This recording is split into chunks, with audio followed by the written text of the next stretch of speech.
Hey everybody, I'm going to show you how to log into Ellevation to check your kids. So if you go to login.ellevation.com, that's where you will log in. Don't just Google Ellevation because for some reason that doesn't work. And then for me, it's just my first name dot last name and then the password that you set up. If you don't know your password, you'll have to click this link here and go through their system process. We don't have access to that.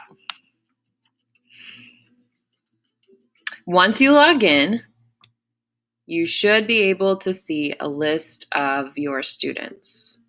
So I'm going to switch over to the teacher view so you can see what it looks like.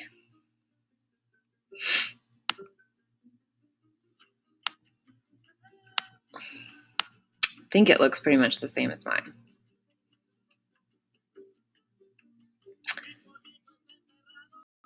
So for me, I have 44 students listed on my caseload and 11 of them that I monitor.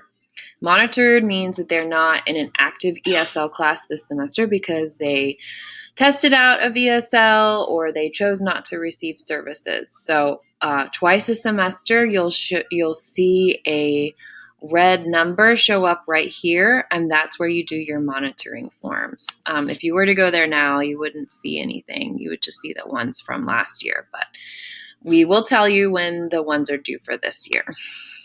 So then if you go to your student list, you'll be able to see everybody that you have on your caseload. That will tell you their ESL score. It will tell you the modifications that we've put in place for them. Once we get our classes ironed out, it will have our goals that we're working on in our classes. So maybe you want to collaborate with us. So just let me know if you have any trouble using Ellevation or if you have any questions about any of your students. I think if you go to Aspen, you will also be able to see if they're ESL because they'll have a little box next to their name that says ELL, but sometimes that's not very consistent. So check Ellevation to know for sure. Thanks.